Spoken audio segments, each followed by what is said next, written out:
Hi, everyone. It's my pleasure to introduce you all to Nicky Brown, who is a legend, a legendary guy, but also a legend on the gospel and pop scene. He's a writer, arranger, producer, musician, and collaborator. And recently he's been working with Emily Sandé, JB Cooper, Little Mix, Take That, London Community Gospel Choir, Ellie Goulding, you name it. They all want to work with Nicky. And he's here today to tell us his thoughts around blues and gospel. So welcome, Nicky. And the first question is just tell us your thoughts about the emergence of blues and gospel music.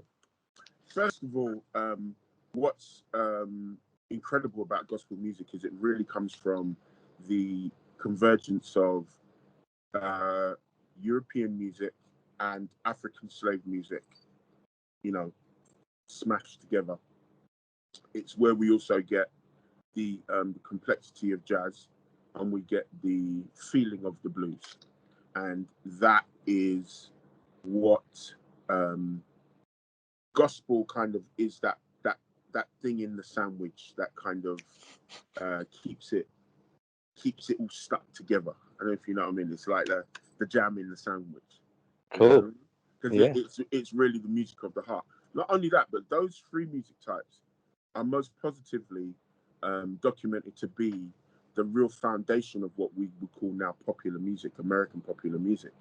And so we can't really discount anything, whether it be the European music or the African slave music, because the convergence of them all has created what we now understand to be the songwriting forms. Yeah, it's great. And I wondered, what do you feel are the key musical, lyrical, structural elements of a blues or a gospel song? What makes it blues? What makes it gospel for you? Well, there's a couple of things that make blues the blues. The blues really is like about the 12-bar structure, number one. The blues is also moaning music. So it's kind of music about pain and suffering, which we can identify with slavery. It's also the kind of music which it's kind of, I always say that the blues is quite sweaty. It's got that kind of, that juke joint vibe, and you can hear where the blues has influenced jazz, but you can also hear where the blues has come out of gospel. Right. So then gospel now is like, to me, and this is my personal opinion, seems to be a convergence of the spirituality of the African slaves joined with the classical understanding of European music smashed together. So like hymns and arias and songs. At that time, you talk about founding fathers, so there'd be like round singing, and there'd be kind of like hoedowns and all of that kind of thing. That's all been kind of encapsulated by the slaves, and that's been turned into gospel, because there really isn't anything like it anywhere in the world.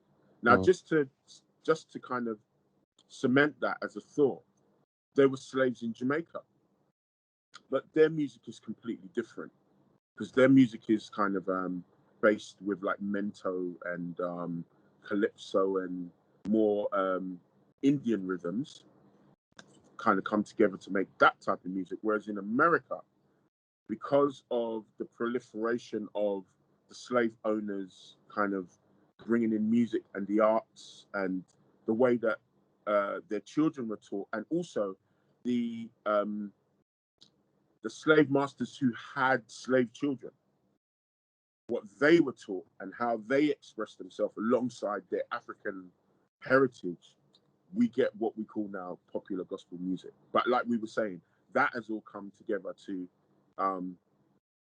make the basis of what we believe is kind of like world popular music. So you're talking about rock and roll, you're talking about rap, you're talking about hip hop, you're talking about, whatever we're talking about. Even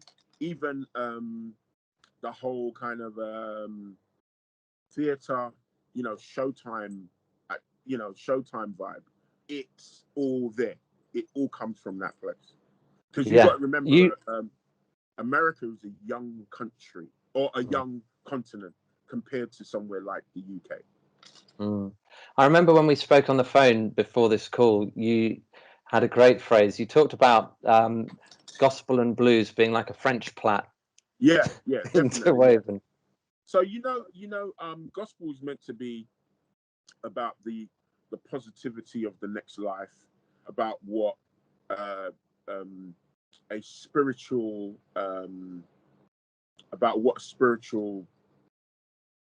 entity can do to bring hope and how you find hope. Blues seems to be the other way. It's about my baby left me, we ain't got nothing, we're dying out here, nobody don't, but both of those messages really do converge in some way to create this kind of pattern of understanding. And that's exactly what I love about, popular music.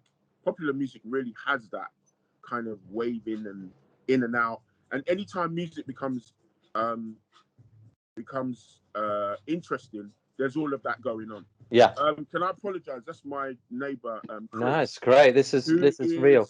He's a hit songwriter, man. He writes for everybody. His name's Chris Loco. Yeah. And I'm so glad he's my neighbor. I love him. So great. We'll have to get him on the call next time. Yeah, we got to get him on the call one day. Yeah, definitely. So just two final things. Are there any top references or tracks that you would recommend that we all go away and listen to? Anything that springs to mind? Yeah, there's an incredible album at the moment by one of the top. Now, one of the cool things about gospel is that there are a couple of expressions in gospel, including CCM. So most people know about all the Hillsong stuff and the Bethel stuff, but the traditional gospel stuff is really incredible because it is very, very complicated. Lots of cool changes, lots of melodic developments and so forth, right? Very much coming from the classical tradition mixed with the African call and response, okay, which was something that used to happen in the field with the slaves, and that's how they managed to keep the momentum of work and stuff like that. In a modern day, we would probably refer to a chain gang. I don't know if you've ever seen that on any movies. You guys, and they just call and response thing, right? So there is this excellent guy called Ricky Dillard. He's an amazing American choir director. So what's different about him is that he doesn't actually sing, but he writes all of the melodies. He does all of the harmonies, which are very, very complicated, and he puts the songs together. And he has a whole choir, maybe of about 60 people. The band is incredible. Just the whole thing is just like moving at 100 miles an hour, and it's very, very complex. But in there is just such detail and skill. Fantastic. And so he has a new album out called Choir Master. I would urge everybody to go on Spotify, go online. It's actually on YouTube as well, and have a look and check it out. It'll blow your mind. It'll be all right, perfect. And is there anything that leans more towards the blues that you'd recommend that we have a look at? Yeah, when we're talking about the blues, one of my favorite blues artists at the moment is a guy called Gary Clark. I love Gary Clark. I think Gary Clark is archetypal kind of blues artist, which has he's brought everybody in. And one of the things I want to make a quick statement here, which will probably surprise everybody, but the blues wasn't popular in America, even though it was born in America. It was guys in the UK who brought the blues back to America. There were guys like Howlin' Wolf and Buddy Guy, Freddie King, BB King. These guys were like they were doing the circuit. They were relatively unknown, but they were being idolized by the Beatles. They were being idolized by Eric Clapton. They're being idolized by the Yardbirds and by all of the bands in the UK and the Rolling Stones and those guys and Little Richard and people like that.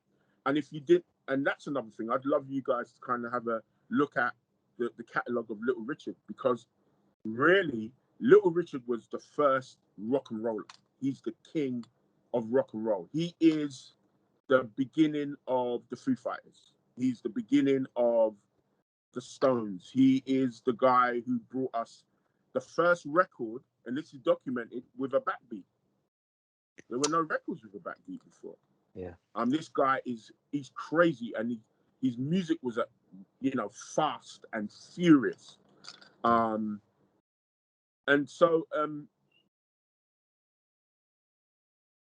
these UK guys brought the blues back to the Americas, and as a result made those guys who were not being looked at with much